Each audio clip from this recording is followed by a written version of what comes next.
लड़का है अपने स्ट्रिंग से यानी कि कुछ रस्सी से एक बॉल को पकड़ के रखा हुआ है और ये जो बॉल है ये सर्कुलर पाथ में घुमा रहा है। अचानक बॉल के ठीक नज़दीक ही ये जो स्ट्रिंग है वो टूट जाता है। तो अब ये बताना है कि ये बॉल किस पाथ को फॉलो करते हुए मूव करेगा, इस पाथ को या इस पाथ को या इस पाथ को या फिर इस पाथ को जाएगा या फिर इस पाथ को जाएगा।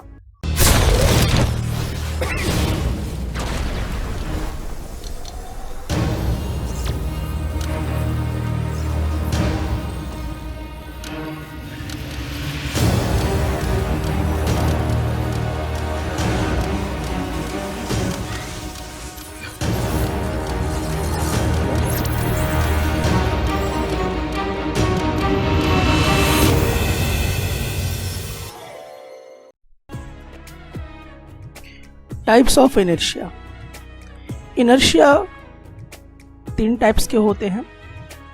एक होता है इनर्शिया ऑफ रेस्ट, दूसरा होता है इनर्शिया ऑफ मोशन और तीसरा होता है इनर्शिया ऑफ डायरेक्शन। हम सबसे पहले यहाँ पे डिस्कशन करेंगे इनर्शिया ऑफ रेस्ट के बारे में। इनर्शिया ऑफ रेस्ट ये कहता है कि अगर कोई बॉडी रेस्ट में है तो वो मोशन में अपने आप नहीं आ सकती है, वो हमेशा रेस्ट में ही रहेगी। इसी को हम कहते हैं इनर्शिया ऑफ रेस्ट। एग्जाम्पल के तौर पे अगर हम देखें, जैसे कि अगर कोई ट्रेन रेस्ट में है और वो अचानक स्टार्ट हो जाता है तो उस ट्रेन के कंपार्टमेंट में खड़े जितने भी पैसेंजर्स हैं वो फॉल बैकवर्ड हो जाएंगे। ऐसा क्यों होगा? दरअसल ऐसा इसलिए होगा क्योंकि जो ट्रेन थी वो तो पहले रेस्ट में थी, तो वो रेस्ट में ही रहना चाहेगी और उस ट्रेन के फ्लोर में उस कंपार्टमेंट से अटैच्ड जो कांटेक्ट में है पैसेंजर, वो भी ट्रेन के रिस्पेक्ट में रेस्ट में है। जैसे अचानक इंजन शुरू होती है तो ट्रेन मोशन करने लगता है और ट्रेन क्योंकि पहले रेस्ट में था तो पैसेंजर भी रेस्ट में था, लेकिन ट्रेन जैसे स्टार्ट होती है तो पैसेंजर फॉल बैकवर्ड हो जाते हैं। तो इसका रीज़न ये होता है कि हमारे शरीर का 2 पार्ट है, एक लोअर पार्ट है और एक अपर पार्ट है। तो ये हम देख सकते हैं कि जो हमारा ट्रेन था वो पहले रेस्ट में था, तो हमारा जो लोअर पार्ट था वो भी रेस्ट में था। लेकिन जैसे ही हमारा ट्रेन मोशन में आता है तो हमारा जो लोअर पार्ट है वो भी अचानक मोशन में आ जाता है, जिसके वजह से हम लोग फॉल बैकवर्ड महसूस करते हैं। अब हम लोग एक हैंगिंग कारपेट यहाँ पर देख रहे हैं। इस हैंगिंग कारपेट में डस्ट है और जैसे इसे हम एक स्टिक से बीट करेंगे तो यहाँ से जो डस्ट पार्टिकल्स होंगे वो हट जाएंगे। ये भी इनर्शिया ऑफ रेस्ट के कारण होता है। ये कैसे काम करता है? दरअसल इस जो कारपेट है, इस कारपेट के अंदर जो डस्ट पार्टिकल्स हैं वो तो पहले रेस्ट में थे, लेकिन जैसे ही स्टिक हम लगाते हैं तो स्टिक तो मोशन में रहता है, जिसके वजह से डस्ट पार्टिकल जो रेस्ट में रहते हैं वो सडनली मोशन करने लगते हैं और इसी वजह से डस्ट पार्टिकल्स रिमूव्ड हो जाते हैं। जब हम आम के वृक्ष को शेक करते हैं तो जो आम फले होते हैं या जो पत्ते होते हैं वो झड़कर नीचे की तरफ गिरने लगते हैं। ऐसा क्यों होता है? दरअसल ऐसा इसलिए होता है क्योंकि ये भी इनर्शिया ऑफ रेस्ट को फॉलो करता है। जो पहले तो जो ये ट्री है वो तो पहले रेस्ट में था और इसमें जो फल थे, जो मैंगो था, वो भी रेस्ट में थे।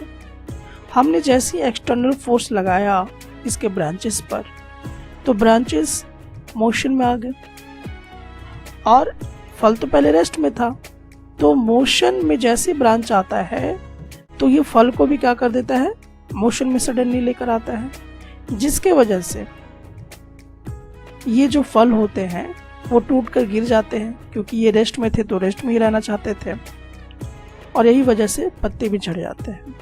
सो when we shake a mango tree the mangoes fall down. Inertia of rest को और बेटर ढंग से समझने के लिए चलिए थोड़ा सा हम लोग कुछ डेमोन्स्ट्रेट करते हैं। एक आप ग्लास टम्बलर लीजिए और उसके माउथ पर इस तरह से कार्ड रख दीजिए और उस कार्ड के ऊपर एक कॉइन रख दीजिए। अब आपको करना क्या है, अभी आप देखिए कि कार्ड रेस्ट में है और कॉइन भी रेस्ट में है। अब हम क्या करेंगे, अपने हैंड के जरिए फोर्स अप्लाई करेंगे। तो जैसे ही हम फ्लिक करेंगे कार्ड पर, तो ये जो कार्ड है वो आगे की तरफ चला गया, जबकि कॉइन जो था वो इस ग्लास में ही रह गया। ऐसा क्यों? दरअसल ऐसा इसलिए हुआ क्योंकि जब हमने फ्लिक किया था तो हमारा फोर्स जो है इसमें लगा था, इस कार्ड में। तो जैसे रेस्ट से मोशन में आया, क्योंकि इसमें क्या लगा, फोर्स लगा, क्योंकि हमें पता है कि जब तक इसमें फोर्स नहीं लगेगा ये हमेशा रेस्ट में ही रह जाएगा। तो इस रेस्ट को मोशन में लाने के लिए हम लोगों ने क्या किया, फ्लिक किया, फोर्स लगाया। जैसे ही फोर्स लगा ये कार्ड मोशन में आ गया। लेकिन हमने जो इसके ऊपर कॉइन रखा था वो कॉइन अवे नहीं हुआ बल्कि ग्लास के अंदर चला गया, क्योंकि जो कॉइन था वो तो पहले रेस्ट में था, इसलिए वो रेस्ट में ही रहना चाहेगा और वो तब तक रहना चाहेगा जब तक उसमें फोर्स अप्लाई ना हो जाए। तो हमने फोर्स किस में लगाया, कार्ड में लगाया, कॉइन में तो नहीं लगाया, इसीलिए कॉइन रेस्ट में ही रह गया और ये यहाँ पर गिर गया। जबकि हमने फोर्स लगाया कार्ड में तो कार्ड रेस्ट से मोशन में आ गया। दूसरा हमारा जो इनर्शिया होता है वो होता है इनर्शिया ऑफ मोशन।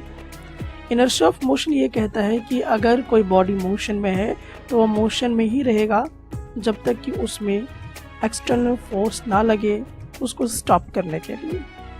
उसी को हम लोग इनर्शिया ऑफ मोशन कहा करते हैं।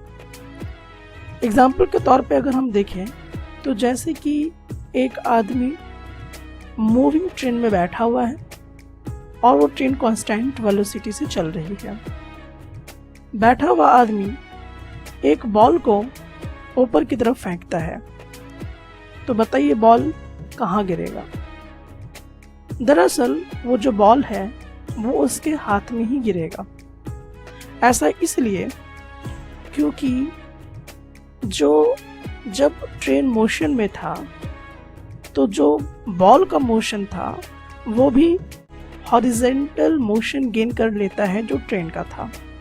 तो कुल मिलाकर अगर हम ये बात कहें कि जो बॉल और जो ट्रेन का मोशन है वो रिलेटिवली क्या हो जाता है, जीरो हो जाता है, जिसके वजह से बॉल जो है वापस जो थ्रोवर है उसी के हैंड पे आके गिर जाता है। हमारा जो थर्ड टाइप का इनर्शिया होता है वो होता है inertia of direction. Inertia of direction में ये बात कही जाती है कि जिस डायरेक्शन में ऑब्जेक्ट चल रहा है वो उसी स्टेट डायरेक्शन में चलेगा और ये तब तक चलता रहेगा जब तक कोई एक्सटर्नल फोर्स उसमें ना लग जाए, तब तक वो अपना डायरेक्शन चेंज नहीं करेगा। इसी को कहते हैं इनर्शिया ऑफ डायरेक्शन। एग्जाम्पल के तौर पर जैसे यहाँ पर देख सकते हैं कि जो मूविंग व्हीकल का व्हील्स है उसमें जो मड लगा होता है वो टेंजेंटली क्या करता है, मूव करता है। क्यों टेंजेंटली क्यों मूव करता है? ऐसा इसलिए करता है क्योंकि उसमें किसी प्रकार का कोई एक्सटर्नल फोर्स नहीं एग्जर्ट करता है, इसलिए उसकी डायरेक्शन उसी स्ट्रेट लाइन में चली जाती है, ना कि मुड़ती है। अब हम लोग पॉइंट्स को ज़्यादा क्लियर करने के लिए कुछ प्रॉब्लम्स डील करेंगे। चलिए एक सवाल है,